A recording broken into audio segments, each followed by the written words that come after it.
사도행전 4장 1절부터 37절의 말씀을 제가 봉독하겠습니다.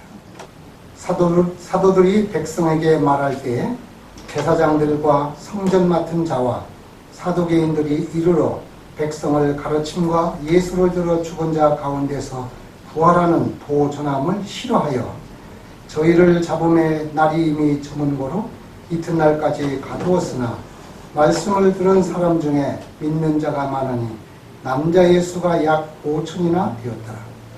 이튿날에 관원과 장로와 서기관들이 예루살렘에 모였는데 대제사장 안나스와 가야바와 요한과 알렉산더와 및 대제사장의 문중이 다 참여하여 사도들을 가운데 세우고 묻되 너희가 무슨 권세와 네 이름으로 이 일을 행하였느냐?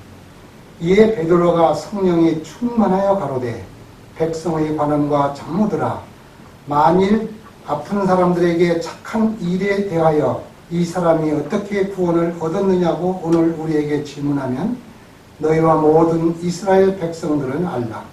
너희가 십자가에 못 박고 하나님이 죽은 자 가운데서 살리신 나사렛 예수 그리스도의 이름으로 이 사람이 건강하게 되어 너희 앞에 섰느니라. 이 예수는 너희 건축자들이 버린 돌로서 집 모퉁이의 머릿돌이 되었느니라. 다른 이로서는 구원을 얻을 수 없나니 천하 인간의 구원을 얻을 만한 다른 이름을 우리에게 주신 일이 없음이니라 하였더라.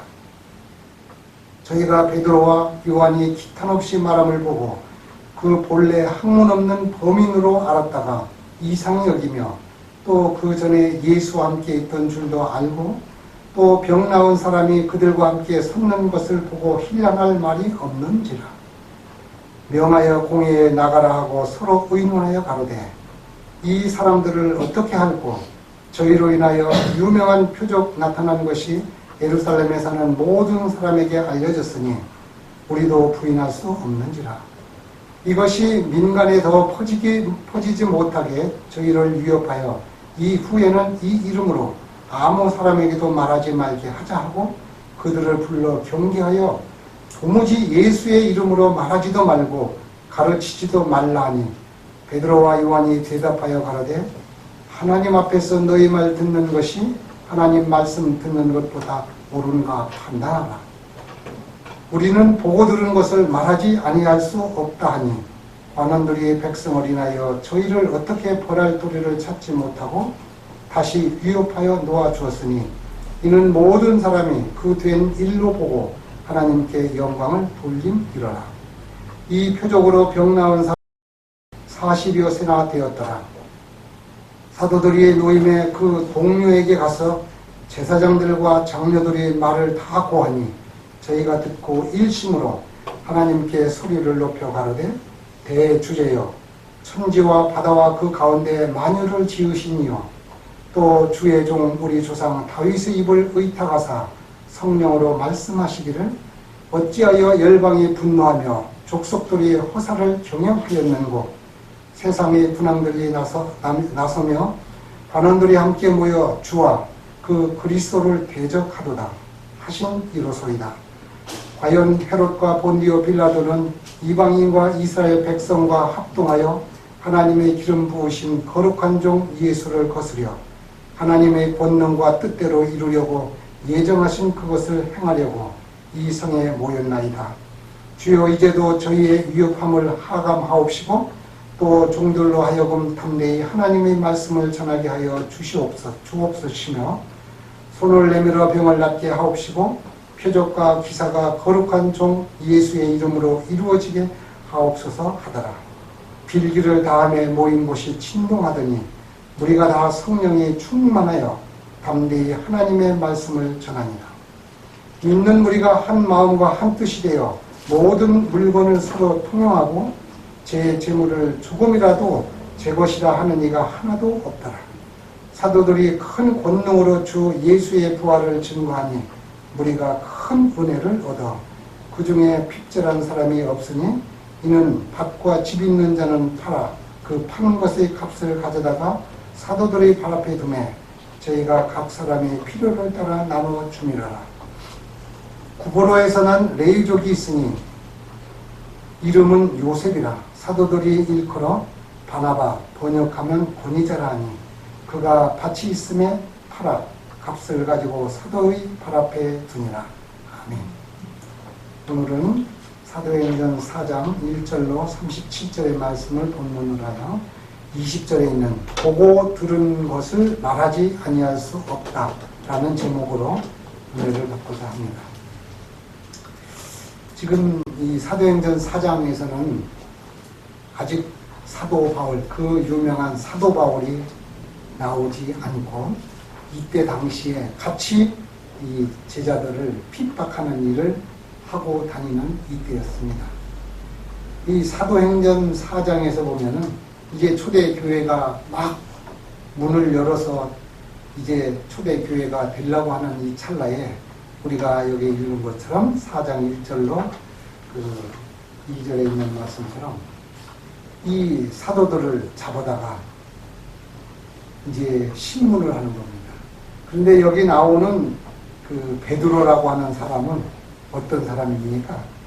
우리가 잘 아는 마태복음 26장이라든지 마가복음 14장이나 누가복음 22장에 아주 째째하고 치사하고 예수님을 3번씩이나 부인한 이 사람이라는 것을 우리가 생각하면서 어떻게 이 베드로가 이처럼 훌륭한 사람이 되었는가.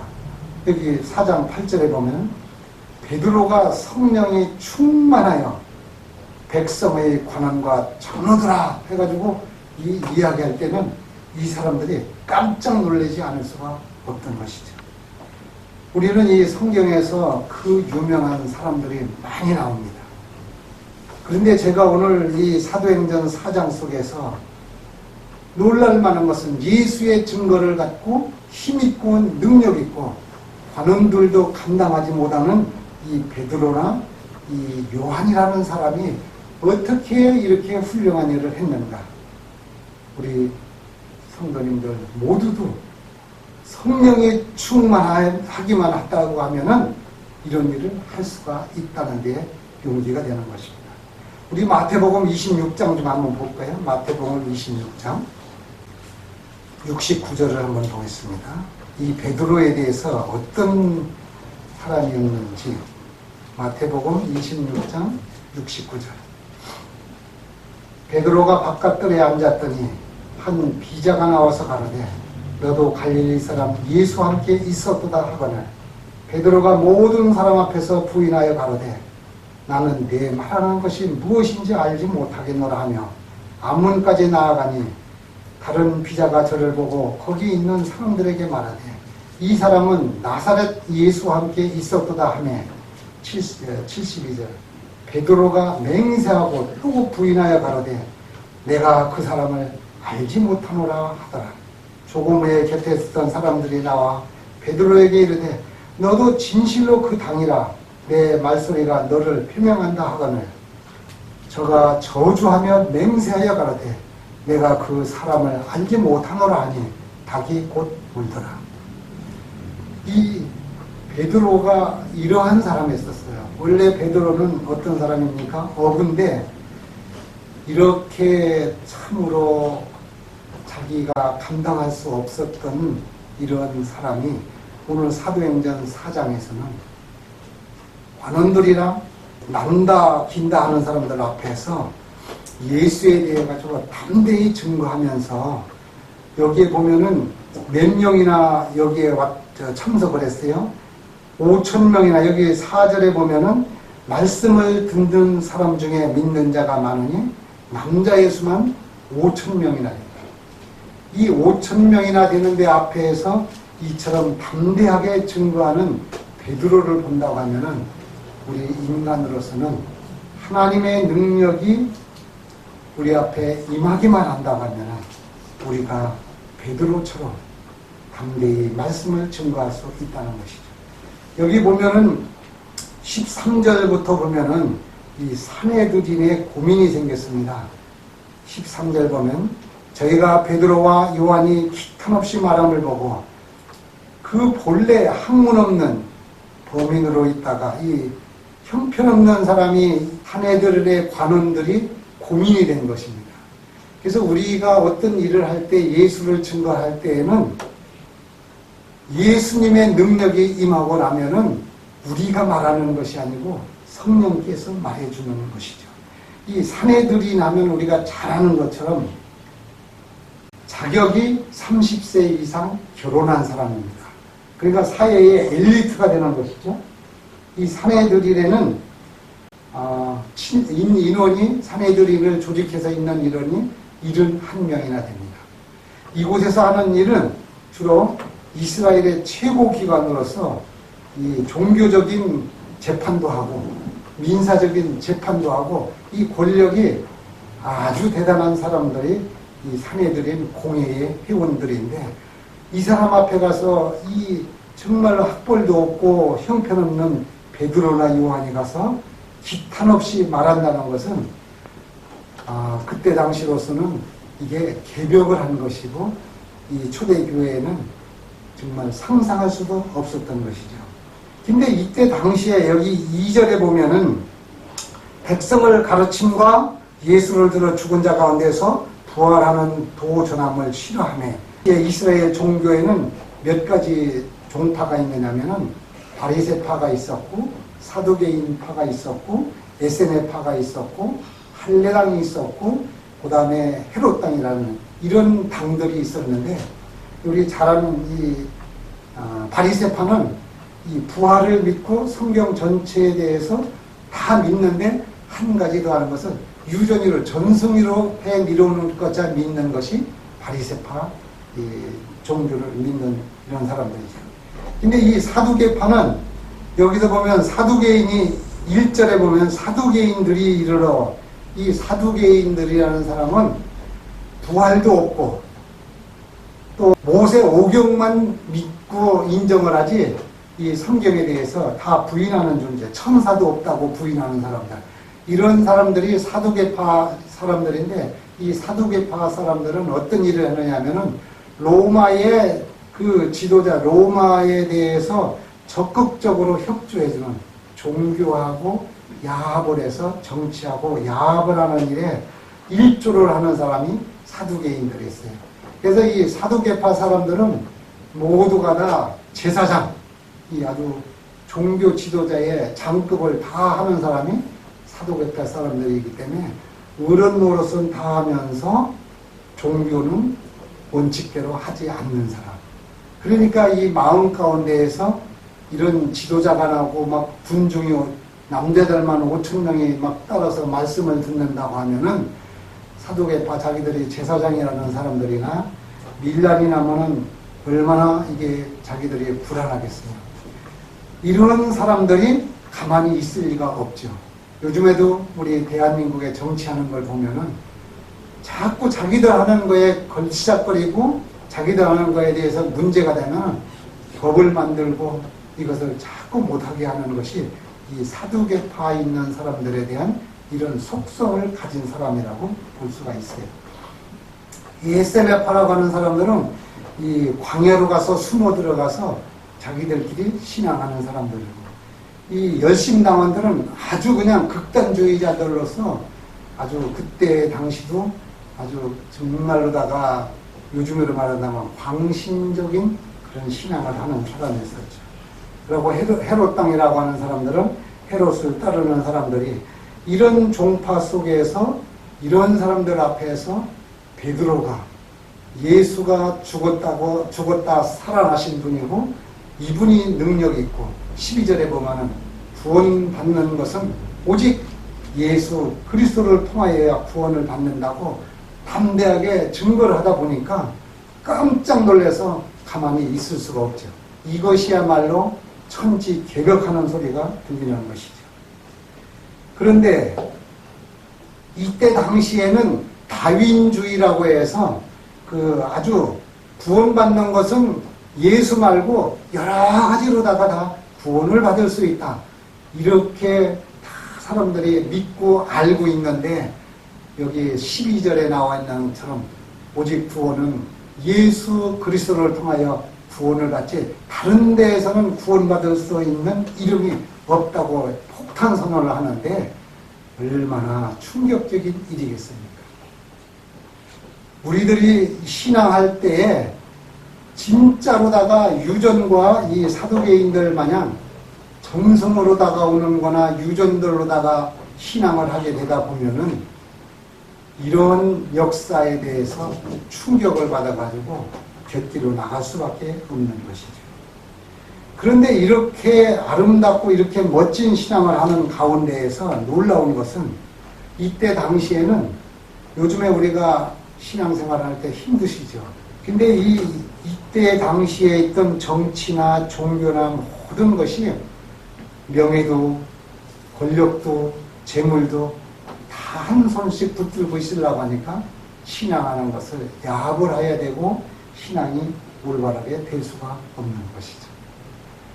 그런데 이 참 재미난 것은 제자들이 이 36절, 35절, 4장 35절에 보면 사도들이 발 앞에 저희가 각 사람의 필요를 따라 나눠주고, 그 다음에 이 37절에 보면 그가 밭이 있음에 그것을 팔아서 사도들의 발 앞에 갖다 놓는다. 우리가 신앙할 때 보면은 저희가 이제 이 자영업 개인 사업을 하면서 가끔 느끼는 거가 있습니다. 열심히 일하는 사람이 더 삶이 힘들어져요. 하면 할수록 시간을 못 내고 먹을 것도 제때 못 먹고 그렇게 하는데 알고 보면 사는 것이 힘들은데 신앙대로다가 잘 예수 믿고 교회 잘 다니고 하는 사람은 우리가 이렇게 보면은 참 별로 물질적인 큰 수입도 없는 것 같은데 행복하게 사는 것을 깨닫게 되더라고요. 들어오는 것이 많이 들어오지만 나가는 것이 더 많이 나가는 것은 이것은 행복이 아닌 거예요. 우리 세상에서 요즘에 말 타면 뭐 종두고 싶다고 이 모든 사람들이 문제가 되는 게 다 뭐예요? 욕망이라고 해요. 욕심이라고. 99섬 하면은 100섬을 채우기 위해서 한 섬 한 사람한테 좀 나눠주는 게 아니고 그 한 섬한 거 나 좀 타고 내가 100섬 채우게. 이런 풍조가 예수님 없는 삶이 그런 풍조라는 것이죠. 이 사도들이 성령에 충만하니까 이 사람들이 너도 나도 할 것 없이 무리들이 다 여기 32절에 보면 믿는 사람, 그러니까 성도들이 무리가 한 마음과 한 뜻이 되어 모든 물건을 서로 공유하고 자기 재물을 조금이라도 내 것이라고 하는 사람이 하나도 없더라.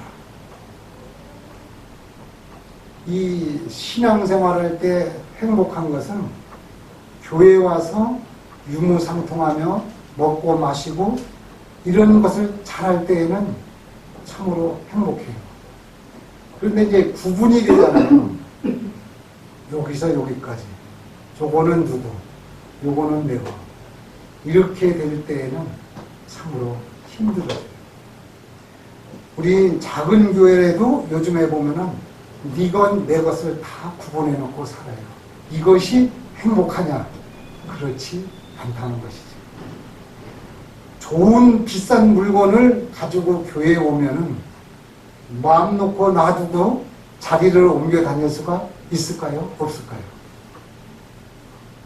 성경책이나 내가 가져오는 모든 찬미가나 여러 가지 귀중품을 가지고 따와서 어느 자리에다 놓고 내가 자유스럽게 신앙하는 거가 잘 될까요? 안 될까요? 여기에서 우리는 교훈해야 되는 것입니다.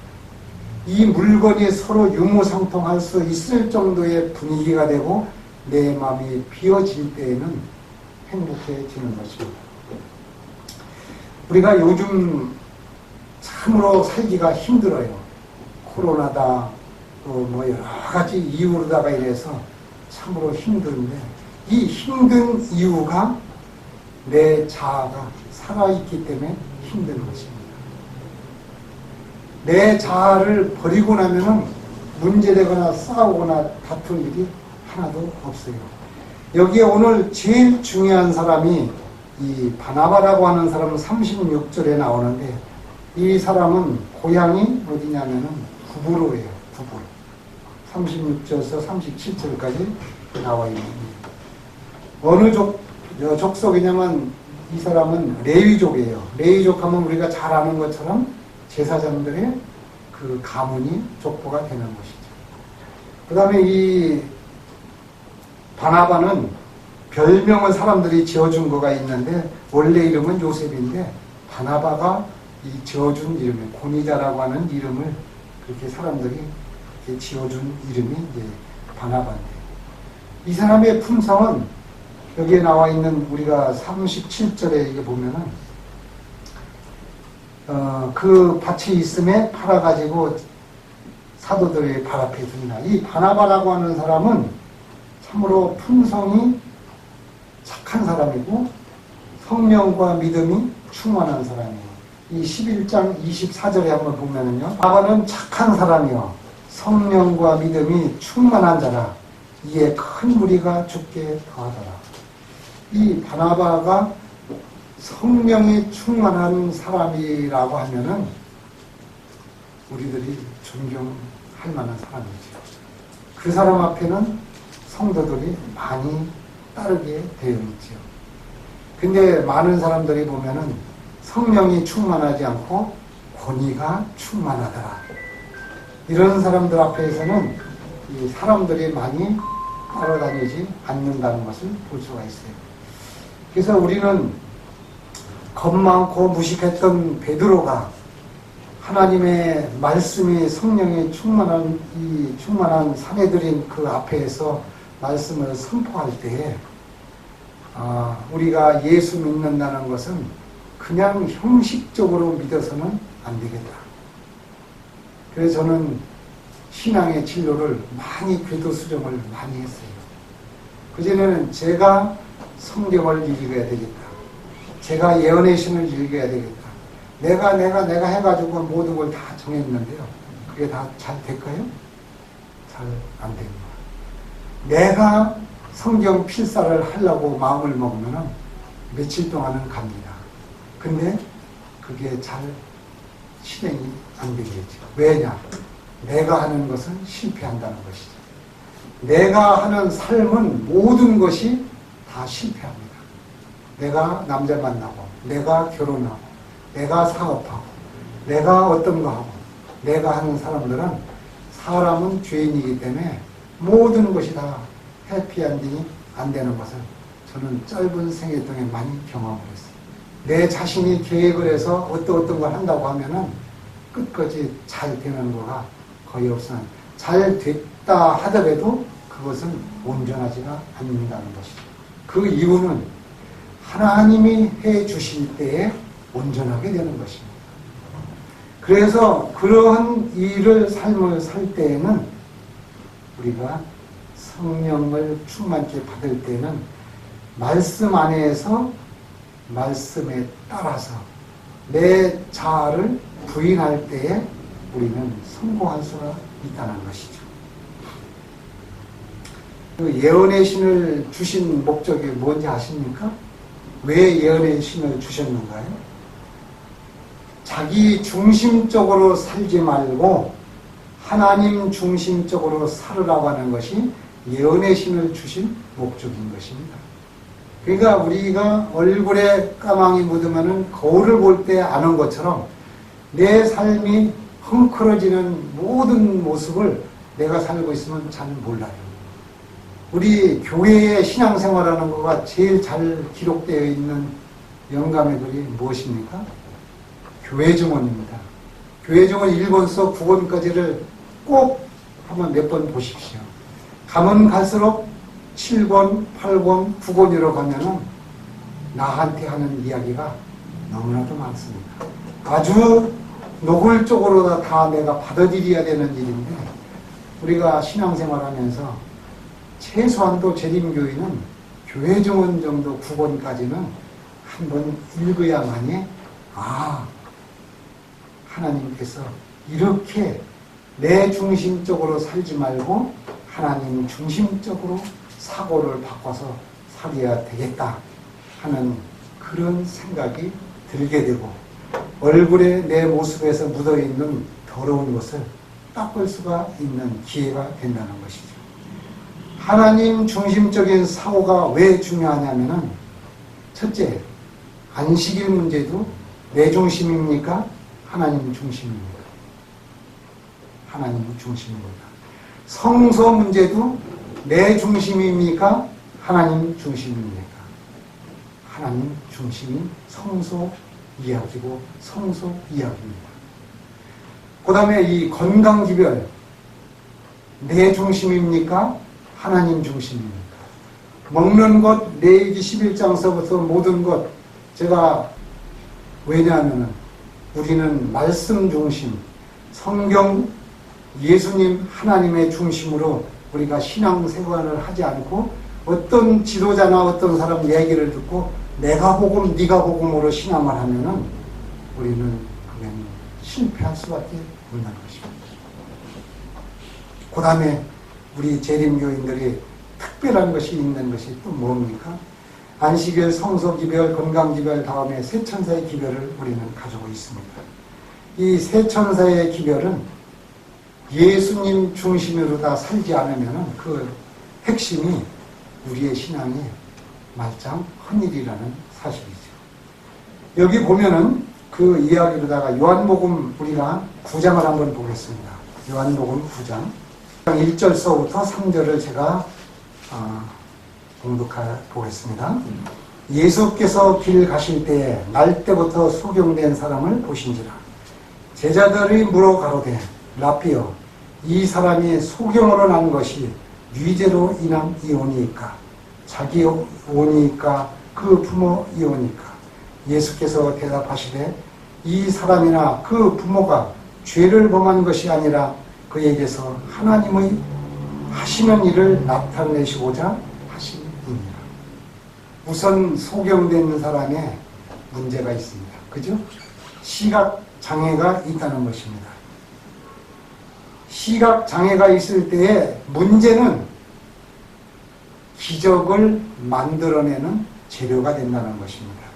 여기에서 그동안에 우리가 많이 들었지만 문제가 없는 곳에는 기적이 일어날 수가 없다. 맞습니까? 우리들이 신앙생활하는 동안에 문제가 있는 것은 바로 어떤 것을 예시한다고요? 기적을 일으킬 수 있고 기적을 우리가 체험할 수 있다는 것이죠. 그래 우리는 모든 문제가 있으면은 거기에서 그냥 낙오하거나 거기에서 신앙생활이 오르락 내리락 하는 경우가 많이 있습니다. 이것은 오늘 기적에 대한 체험을 우리가 맛볼 기회가 없다는 것이죠. 그래서 문제가 없이 기적이 일어난다는 것은 성경의 여러 가지 기적 가운데 하나도 문제가 없던 사람이 기적이 일어난 사람이 하나도 없었다는 것이죠. 그래서 이런 모든 문제가 어떻게 해결이 되느냐. 그 문제를 주관하는 분이 어떤 분인가를 내가 알을 때 그분을 찾아가죠. 요즘에 어떤 질병이 걸리면은 어디 가면은 영한 사람이 있다. 그러다 다 갑니까? 안 갑니까? 그러다 다 찾아가죠. 빌립보서 3장 7절 9절에도 보면은 이런 말이 있어요. 그러나 무엇이든지 내게 유익하던 것을 내가 예수 그리스도를 위하여 다 해로 여길 뿐더러 또한 모든 것을 해로 여김은 내 주 그리스도 예수를 아는 지식이 가장 고상함이라. 내가 그를 위하여 모든 것을 잊어버리고 배설물로 여김은 그리스도를 예수님을 얻고 그 안에서 모든 것을 발견하려 함이라. 예수님 안에서 문제를 극복할 수 있는 힘과 능력이 나온다는 것은 확실하게 성경에 기록되어 있으면 그것을 우리는 붙들어야 되는 것이죠. 이 말씀이 문제를 극복할 수 있는 그 말씀의 능력이 아니라 그 말씀은 현미경, 망원경처럼 원 피사체를 잘 보여줄 수 있는 것이 말씀이기 때문에 말씀을 통해서 하나님의 능력, 예수님의 능력이 우리한테 나온다는 것이죠. 그게 시편 잘하는 119편 우리 92절에 보면 주의 법이 나의 즐거움이 되지 아니하였다면 내가 고난 중에 멸망하였으리라. 시편 119편 105절 우리가 잘 아는 하나님의 말씀은 내 발의 등이요 내 길의 빛이니이다. 하나님의 말씀이 우리 삶에 인도해 주는 것이고 또 빛이 되는 것이고 우리들 그 말씀 가운데에서 머물러서 성경을 쭉 이게 몇 번 보면서 읽을 때마다 그 성경절이 감동인데 읽을 때마다 보면 볼수록 말씀에서 이렇게 능력이 이렇게 나오는 것이 보여지더라고요. 그런데 요즘에는 성경을 이렇게 다 그물고 놓고 이게 노란 거로 칠해놓고 해놓고서 딱 보고 나면은 여기에서 예수님이 이렇게 나오시는 거예요.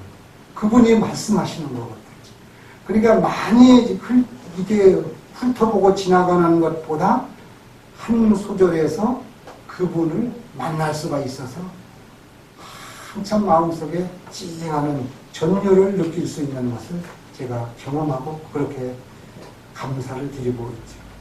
그래서 하나님의 말씀과 우리 인간은 어떻게 해야 되나? 그 말씀에서 내가 순종을 할 때에 능력이 임하는 것이에요. 우리가 여기 전기불이 다 발전소에서 보는데 이게 불이 저렇게 나가는 거는 그 전기의 스위치가 꺼진 상태는 안 되는 것이죠.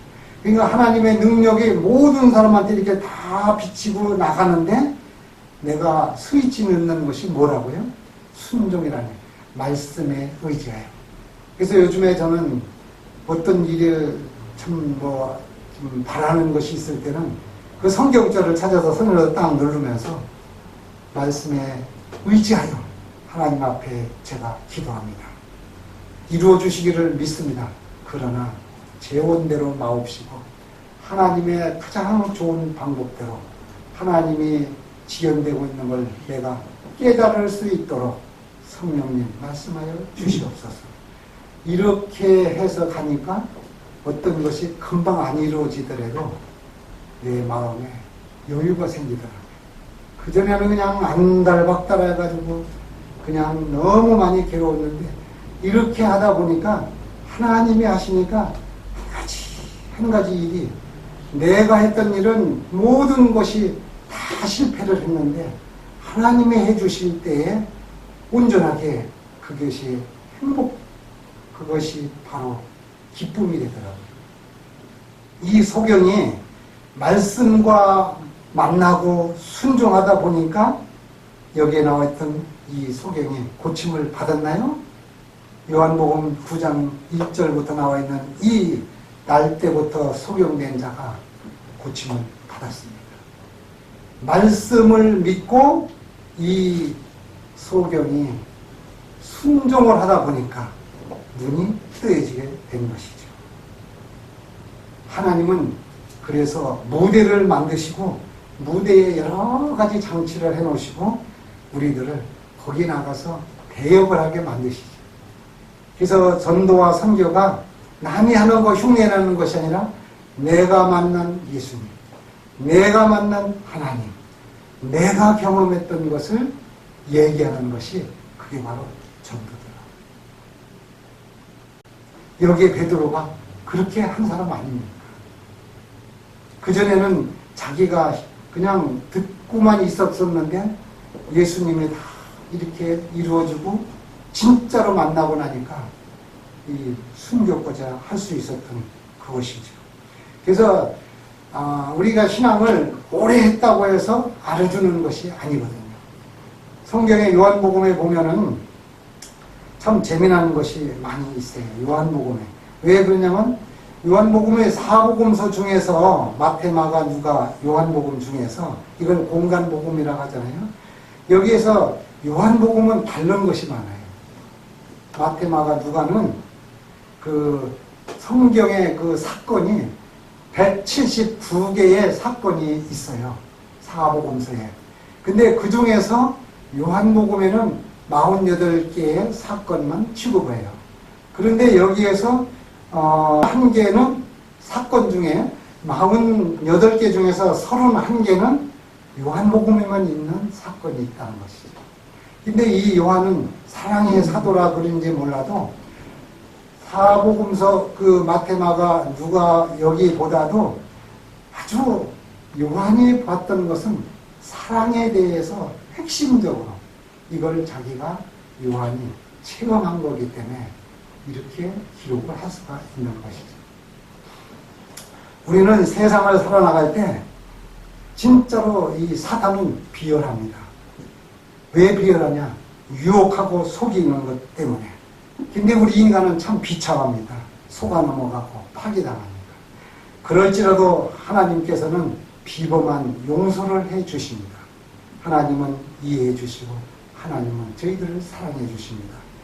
이런 구조 속에서 올바로 내 숭배의 대상이 누군지, 내가 왜 이렇게 실수를 하고 실패를 하게 됐는지, 이것을 하나님 앞에 맡기고 나갈 때에는 무식한 사람도 다 하나님께서 열어놓고 구원해 주시는 것처럼, 우리 흔히 가룟 유다 하면 나쁘다고 전부 다 생각하는데 왜 가룟 유다가 나쁩니까? 요한복음 13장 2절.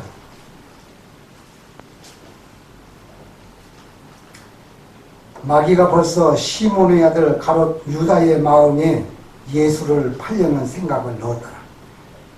이 마귀가 가룟 유다의 마음 속에다가 생각을 넣어줬기 때문에 유다가 죄인이 된 것입니다. 그렇기 때문에 우리는 유다에 대해서 우리도 똑같은 사람이에요. 사탄이 우리들 마음속에 생각을 넣으면은 우리가 사탄의 대리자를 하는 겁니다. 그냥 막연하게 가룟 유다가 나쁘다가 아니라 이 마음 가운데에 예수를 팔려는 생각을 넣어주면은 죄를 짓는 거예요. 오늘 이거를 먹고 싶다 하는 생각을 넣어주고 나면 죄인이 된다 이 얘기예요. 그래서 마음과 생각을 지키는 것은 내가 지키는 것입니다. 마귀가 넣어주는 것은 틈이 있으니까 넣어주는 거 아닙니까? 이 컵 안에 공기를 다 빼려고 하면은 인위적으로 빼려면 쉬운가요? 어려운가요? 참으로 어렵습니다. 공기를 빼는 방법은 물을 부으면은 공기가 빠져나가는 것처럼 내 마음의 생각을, 마귀의 생각을 내가 버리는 방법은 하나님의 말씀으로 채워지고 나면은 내가 이 마귀의 생각을 받을 수가 없는 것이죠. 그래서 요한복음 1장 12절에 영접하는 자, 그 이름을 믿는 자에게는 하나님의 자녀가 되는 권세를 주셨다. 영접하는 자, 여기는 예수님을 영접하기만 하면은 바로 신분이 바뀌어지죠. 종의 형태에서, 죄인에서 하나님의 아들로 바뀌어져 버리는 것이죠. 그래서 예수 그리스도가 우리 안에 오면은 참 요한복음에 재미나게 여러 2장서부터 보면 재미난 기사가 많아요. 이 모든 것이 화학적인 반응에 변하는 것은 요한복음 2장 1절부터 3절에 보면 물이 포도주로 바뀌는 것은 이거는 우리 생각으로 과학으로다가는 이게 불가능한 것이죠. 그런데 예수님께만 능력이 있어서 그 요한복음 2장 1절부터 물이 포도주로 바뀌는 건 예수님께 가서 그 능력이 없기 때문이죠. 그 다음에 이 집안의 아들의 문제가 요한복음 4장 46절서부터 있는데요. 여기는 왕의 신하가 아들이 죽을 병에 걸렸어요. 내가 아니고 아들의 문제, 왕의 아들의 문제도 병들어 죽게 되는 것도 예수님께 감으로 나음을 받은 거예요. 이제 아들이 아니고 그 다음에는 이제 내 자신에 대해서 요한복음 5장 보면은 그 38년 된 중풍병자가 있는데 내 문제도 누구한테 해결을 받아요? 예수님한테 가면 해결을 받는 거예요. 요한복음 6장에 보면은 6장 5절에 보면은 양에 대해서 이 돈이라든지 이게 뭐 도랑령에 대한 것이 부족할 때 예수님한테 가면은 오병이어가 양에 대해서 해결해 줄 수 있는 것도 예수님 앞에 갈 때 해결이 되는 것이죠. 요한복음 6장 16절부터 보면은 상식에 대한 것이 말이 안 되는 것이 예수님께 가서 능력을 받으면 상식이 해결이 돼요. 우리 상식적으로는 물 위로 걸어갈 수가 있나요? 없어요. 상식적으로는 물에 들어가면 빠지는데 예수님을 바라보고 이 물 위로 걸어가면 예수님의 능력이 되면 빠지지 않는 거예요. 그래서 이 모든 것이 예수님의 능력에 힘입을 때 우리 모두는 해결이 되기 때문에 5월 7일 조지 밀러의 일기, 내가 매일 해야 하는 일 중 으뜸 가는 일은 예수님과 교제하는 일이다. 나의 주된 관심사는 내가 얼마나 많이 주님께 봉사할 수 있는가가 아니고 나의 내적 자아가 어떻게 하면 좀 더 많이 영적인 영양 공급을 받을 수 있는가라는 것이다. 나는 믿지 않는 사람들에게 복음의 진리를 전하고 성도들의 믿음을 북돋아 줄 수 있고 시리에 빠진 사람들을 위로해 줄 수도 있다. 또 나는 내 자신이 다른 면으로 하나님의 자녀들로서 일할 수 있는 길을 찾아 발견해 줄 수 있다. 그렇더라도 주 안에서 기뻐하지 않고 나날이 나의 내적 자아를 영적인 영양 공급과 힘을 얻지 못한다면 내가 하고 있는 이 사역이 그릇된 정신으로 끝날 수 있을 것을 보았다. 내가 해야 했던 일 중 가장 중요한 것은 주님의 말씀을 읽고 묵상하는 일이었다. 그것을 통해서 나의 마음이 주님으로부터 위로와 격려를 받으며 때로는 경고와 채찍질도 받게 되는 것이다. 우리 모두는 하나님의 말씀에서 힘들고 어려운 것 다 해답을 찾으시고 또 행복도 하나님의 말씀에서 신앙에서 우리 모두가 다 행복한 삶을 사시기를 바라겠습니다. 고마우신 아버지 하나님, 오늘 저희들에게 사도행전 4장과 요한복음 9장과 하나님의 말씀을 통하여 용기와 갈 수 있는 안내서를 말씀하여 주시고 생각할 수 있도록 기회 주셔서 참으로 감사합니다. 우리들 삶의 1순위가 오직 예수님의 능력이 내가 순종함으로 저에게 이르러 온다는 사실을 잊어버리지 않고 꼭 준행할 수 있도록 붙들어 주시옵소서. 우리의 삶에 가장 필요한 것은 하나님의 능력을 내가 어떻게 순종으로 받아들이는 것이 문제지 형식적인 것이 아니고 외형적이 아니라는 것을 잘 알 수 있도록 인도하여 주시옵소서. 하나님, 우리 다시 만날 때까지 하나님의 말씀 안에서 행복과 평안을 맛보고 누리고 또 하나님께 영광과 찬송 돌리는 우리들의 삶이 되게 하여 주시옵기를 예수님의 귀하신 이름으로 간절히 기도드리옵나이다. 아멘.